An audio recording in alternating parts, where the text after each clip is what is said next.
기도합니다.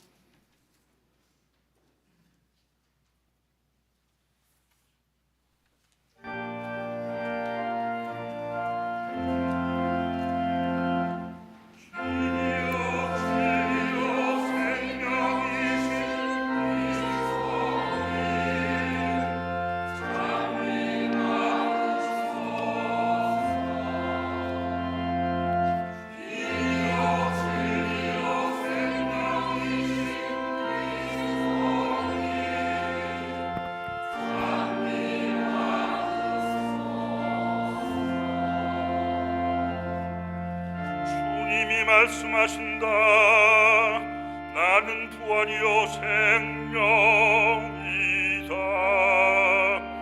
나를 믿는 사람은 영원히 죽지 않으리라.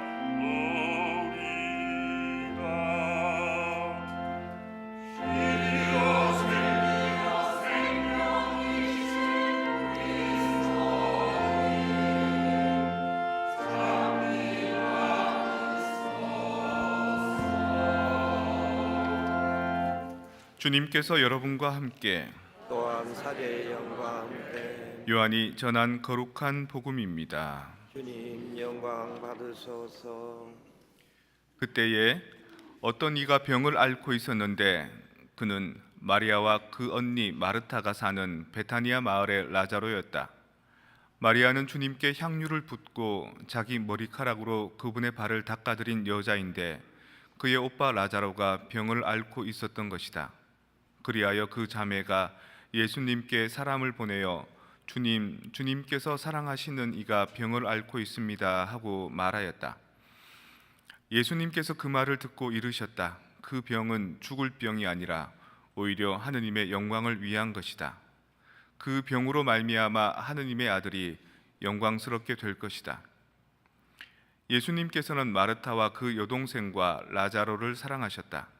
그러나 라자로가 병을 앓고 있다는 말을 들으시고도 계시던 곳에 이틀을 더 머무르셨다. 예수님께서는 그런 뒤에야 제자들에게 다시 유다로 가자 하고 말씀하셨다. 이렇게 말씀하신 다음에 이어서 우리의 친구 라자로가 잠들었다. 내가 가서 그를 깨우겠다 하고 그들에게 말씀하셨다. 그러자 제자들이 예수님께 주님, 그가 잠들었다면 곧 일어나겠지요 하였다. 예수님께서는 라자로가 죽었다고 하셨는데 제자들은 그냥 잠을 잔다고 말씀하시는 것으로 생각하였다. 그제야 예수님께서 그들에게 분명히 이르셨다. 라자로는 죽었다. 내가 거기에 없었으므로 너희가 믿게 될 터이니 나는 너희 때문에 기쁘다. 이제 라자로에게 가자. 그러자 쌍둥이라고 불리는 토마스가 동료 제자들에게 우리도 스승님과 함께 죽으러 갑시다 하고 말하였다. 예수님께서 가서 보시니 라자로가 무덤에 묻힌 지 벌써 나흘이나 지나 있었다. 베다니아는 예루살렘에서 15스타디온쯤 되는 가까운 곳이어서 많은 유다인이 마르타와 마리아를 그 오빠 일 때문에 위로하러 와 있었다. 마르타는 예수님께서 오신다는 말을 듣고 그분을 맞으러 나가고 마리아는 그냥 집에 앉아 있었다. 마르타가 예수님께 말하였다. 주님께서 여기에 계셨더라면 제 오빠가 죽지 않았을 것입니다. 그러나 하느님께서는 주님께서 청하시는 것은 무엇이나 들어주신다는 것을 저는 지금도 알고 있습니다. 예수님께서 마르타에게 내 오빠는 다시 살아날 것이다 하시니 마르타가 마지막 날 부활 때에도 오빠가 다시 살아나리라는 것을 알고 있습니다 하였다. 그러자 예수님께서 그에게 이르셨다. 나는 부활이요 생명이다. 나를 믿는 사람은 죽더라도 살고 또 살아서 나를 믿는 사람은 영원히 죽지 않을 것이다. 너는 이것을 믿느냐? 마르타가 대답하였다. 예, 주님, 저는 주님께서 이 세상에 오시기로 되어 있는 메시아이시며 하느님의 아드님이심을 믿습니다. 이렇게 말하고 나서 마르타는 돌아가 자기 동생 마리아를 불러 스승님께서 오셨는데 너를 부르신다 하고 가만히 말하였다. 마리아는 이 말을 듣고 얼른 일어나 예수님께 갔다. 예수님께서는 마을로 들어가지 않으시고 마르타가 당신을 맞으러 나왔던 곳에 그냥 계셨다. 마리아와 함께 집에 있으면서 그를 위로하던 유다인들은 마리아가 급히 일어나 나가는 것을 보고 그를 따라갔다. 무덤에 가서 울려는 줄 알았던 것이다. 마리아는 예수님께서 계신 곳으로 가서 그분을 뵙고 그 발 앞에 엎드려 주님께서 여기에 계셨더라면 제 오빠가 죽지 않았을 것입니다 하고 말하였다. 마리아도 울고 또 그와 함께 온 유다인들도 우는 것을 보신 예수님께서는 마음이 북받치고 산란해지셨다. 예수님께서 그를 어디에 묻었느냐 하고 물으시니 그들이 주님 와서 보십시오 하고 대답하였다. 예수님께서는 눈물을 흘리셨다. 그러자 유다인들이 보시오 저분이 라자로를 얼마나 사랑하셨는지 하고 말하였다. 그러나 그들 가운데 몇몇은 눈먼 사람의 눈을 뜨게 해주신 저분이 이 사람을 죽지 않게 해주실 수는 없었는가 하였다. 예수님께서는 다시 속이 북받치시어 무덤으로 가셨다. 무덤은 동굴인데 그 입구에 돌이 놓여 있었다. 예수님께서 돌을 치워라 하시니 죽은 사람의 누이 마르타가 주님 죽은 지 나흘이나 되어 벌써 냄새가 납니다 하였다. 예수님께서 마르타에게 말씀하셨다. 내가 믿으면 하느님의 영광을 보리라고 내가 말하지 않았느냐. 그러자 사람들이 돌을 치웠다. 예수님께서는 하늘을 우러러보시며 말씀하셨다. 아버지 제 말씀을 들어주셨으니 아버지께 감사드립니다. 예수님께서는 이렇게 말씀하시고 나서 큰 소리로 외치셨다. 라자로야 이리 나와라. 그러자 죽었던 이가 손과 발은 천으로 감기고 얼굴은 수건으로 감싸인 채 나왔다. 예수님께서 사람들에게 그를 풀어주어 걸어가게 하여라 하고 말하였다. 마리아에게 갔다가 예수님께서 하신 일을 본 유다인들 가운데 많은 사람이 예수님을 믿게 되었다. 주님의 말씀입니다. 그리스도님 참여합니다.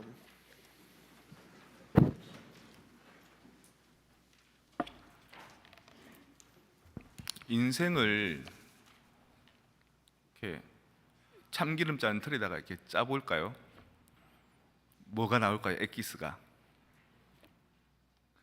성경을 참기름 틀에 짜면 사랑이 나오죠. 온 마음과 온 정신으로 하느님 사랑하고 이웃을 내 몸처럼 사랑하고, 그게 핵심 아닙니까? 인생을 짜보면 출생과 죽음이 남습니다. 어떤 학교 선생님이셨는데 너무 인품이 좋으시고 제자들한테 존경받고 가족들에게 사랑받는 남편이 돌아가셨습니다. 암에 걸렸는데 가족들한테 알리지 않고 혼자 앓다가 이렇게 돌아가셨습니다. 가족들이 너무 슬픔에 빠진 거죠. 좀 미운 사람이, 싫은 사람이, 원망스러운 사람이 죽으면 오히려 후련하겠는데 너무 마음에 쏙 들게 해놓고 돌아가시니까 가슴이 많이 아파했습니다, 가족들이. 근데 그 아빠가 돌아가시고 난 뒤에 얼마 있지 않아서 그 딸이, 대학생 딸이 임신을 한 겁니다. 사랑하는 남자친구 사이에서. 이번에는 그 엄마가 그럽니다. 한 번은 하느님께서는 생명을 앗아가면서 나에게 아픔을 주시고 또 한 번은 나에게 생명을 탄생하게 해서 나에게도 아픔을 주시네, 그런 말을 하시더라고요. 그래도 그분은 인생을 참 잘 사시더라고요. 그런 인생의 희노애락 애호욕들을 그 파도를 타듯이, 파도가 답치오면 거기서 휩쓸려가고 부서지고 산산조각 나는 게 아니라 파도가 오면 넘을 수 있듯이 파도를 타듯이 좋을 때가 있으면 나쁠 때를 기약하고 또 나쁠 때가 있으면 좋을 때를 희망하면서 지금도 아주 모범적으로 잘 살고 계십니다. 여러분들에게 그런 인생의 파도는 없었습니까? 여러분들에게 주변에 누가 출생했을 때 딸이나 아들이 이제 아이를, 손주를 낳았을 때 가서 기뻐해주고 100일 또 돌 이런 거, 그러니까 태어난 것을 계속 지켜보는 거죠. 건강하다, 이제 아파서 아이가 그 어떻게 되지 않고 계속 살아가는구나를 격려하는 거죠. 그래서 가정이 그때 뭐 화목해집니다. 분위기가 얼마나 좋습니까? 근데 누군가 죽었을 때, 특히 내 사랑하는 그 가족들이 또 주변에 누군가가 소중한 사람들이 죽었을 때, 그때는 인생을 또 새롭게 바라보게 하죠. 또 우리 본당 교우는 아니고 다른 곳에 계신 분들인데 너무 초연하게 초탈하게 신선처럼 살더라고요. 어떻게 그렇게 살 수 있느냐. 아들이 일찍 요절했대요. 그래서 아들이 죽고 나니까 열심히 돈 버는 것도, 좋은 집에 사는 것도, 좋은 차 타는 것도 다 덧없더라는 거예요. 그래서 욕심내지 않고 뭔가 지나치게 화내지 않고 감사하면서 나도 잘 살아서 우리 아들과 함께 하늘나라에서 만나길 바라면서 그렇게 살더라고요. 인생관이 확 바뀌어버린 거죠. 죽음을 체험하면서. 저에게도 이제 의미 있는 죽음 체험이 2번 있습니다. 하나는 제 친구, 아주 친했던 친구, 그 친구가 대학 가서 산악부에 들었다가 산악부에서 같이 눈사태 때문에 죽었어요. 그 친구를 화장하고 산에다 뿌리기도 했지만 내 입속으로 이렇게 머금었습니다. 그래서 네가 새하얀 눈밭에서 죽어간 것처럼 나도 내 평생을 순수하게 깨끗하게 살겠노라고 그렇게 마음을 다졌죠. 그게 나에게 영향을 틀림없이 미쳤을 겁니다. 2번째 죽음은 우리 엄마의 죽음. 엄마의 시신 앞에서 내가 이렇게 인공호흡을 했죠. 가슴을 누르는 CPR을 했는데 뭐 죽은 사람이 살아나나요? 그래서 엄마한테 그랬습니다. 나 신부 되겠다고. 그러니까 죽은 내 친구를 살리지 못했지만, 죽은 우리 엄마를 살리지 못했지만 그분들의 좋은 가치가 내 안에서 다시 되새겨져서 살아남아서 숨쉬고 있는 거죠. 저는 이게 부활이 아닐까 생각합니다. 예수님처럼 죽은 아자로를 살리신 건 아니지만 뭔가 그 사람의 죽음이 나로 하여금 영향을 줘서 좀 더 올바른 삶의 정수와 골수로 살게 하는 가치. 자, 이런 이야기는 벌써 몇 주 전부터 계속 들려줬습니다. 요한복음을 통해서. 요한복음 4장에 보면 야곱의 우물 얘기가 나옵니다. 우물가에서 물을 기르러 간 여인한테 예수님이 나타나서 물 한 모금만 다오 그러죠. 그 여자가 낯선 외간 남자가 와서 물 달라 그러니까 안 주는 겁니다. 더군다나 그 사막 지방에는 우물이 얼마나 중요한 건데요. 그 우물을 이용하기 위해서 두레박을 개인적으로 들고 가서 길어서 마시고 이래야 되거든요. 지나가는 사람 아무나 그 우물물 먹으면 안 되잖아요. 그것도 할아버지 야곱이 조상이 주신 그 우물인데. 그래서 그 여자가 얘기하죠. 당신은 유다인이고 나는 사마리아 여인인데 어떻게 나한테 물을 달라 그러십니까? 예수님이 이 상황에서 그래도 좀 주세요 부탁해야 되는데 뭐라 그러냐면 네가 내가 누군지 알았다면 나에게 오히려 물을 달라 그랬을 텐데. 사마리아 여인이 어이가 없는 거죠. 두레박도 없는 사람이, 처음에 물 달라 했던 사람이 네가 나한테 물을 달라고 했을 텐데, 그러니까 당신은 두레박도 없지 않습니까? 내가 주는 물은 한 번 먹으면 목말라져서 매일매일 와서 길어 마시는 물이 아니라 영원히 목마르지 않는 물이야. 그러니까 물이라는 이 물질적인 가치를 영성적인 가치로 이렇게 다르게 해석해 주는 거죠. 이게 이제 야곱의 우물에 나오는 생명의 물 얘기입니다. 그리고 2장을 더 넘어가면 요한복음 6장에서 예수님께서 그 5천 명을 먹이시는 기적을 일으키십니다. 먹을 게 없느냐? 아이가 갖다 준 빵 5개와 물고기 2마리밖에 없습니다. 그걸 다 나누어라. 나누어 먹게 하는 거죠. 12강주가 남은 겁니다. 사람들이 막 쫓아옵니다. 예수님 가는 데마다. 심지어는 호수 건너편에 있으면 배를 타고 막 쫓아갑니다. 사람들이 오니까 예수님이 니들이 나를 쫓아오는 것은 배고픈 것을 채워줬기 때문이다. 경제적으로 너희들에게 도움이 됐기 때문에 나를 쫓아오는 거다.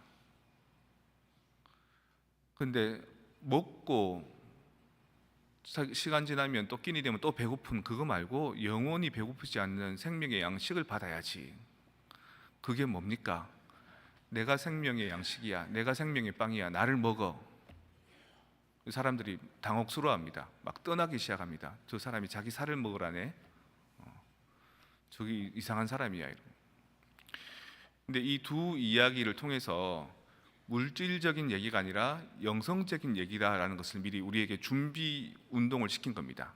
미리 엑서사이즈를 시키고 그 다음에 오늘 복음 말씀 죽었던 사람이 다시 살아난 얘기, 나자로 얘기를 이제 들려주시는 겁니다.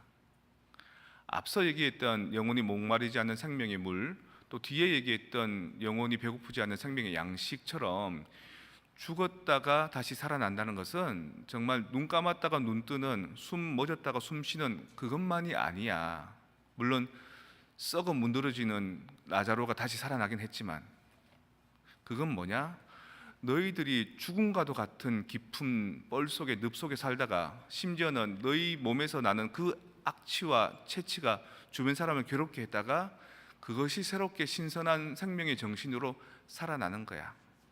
어제까지만 해도 짜증스럽게 굴고 다른 사람에 대해서 고압적으로 굴고 주변 사람을 이해하지 못했던 너희가 부활을 통해서 다른 사람들에게 조금 더 그 마음을 헤아려 줄 줄 알고 고맙다고 얘기해 줄 줄 알고 그리고 흐트러진 삶의 질서를 다시 바로잡아서 의욕을 갖게 살게 한다면 그게 살아난 게 아니겠니? 라고 얘기해 주는 겁니다.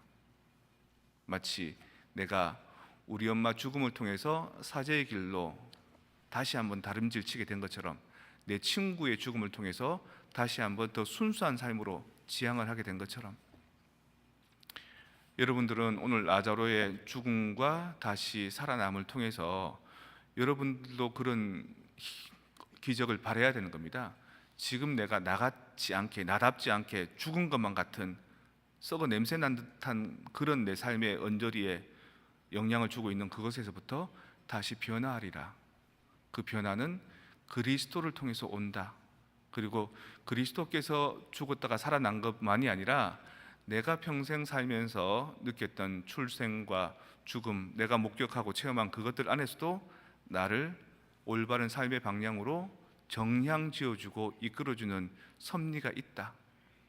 그게 바로 그리스도 교회의 신앙이고 그게 바로 부활 체험이고 그걸 통해서 우리가 변화되어 가는 것이 참된 종교의 목적이 아닐까.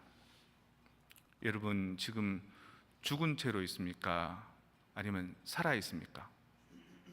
죽었다면 다시 살아나시고요.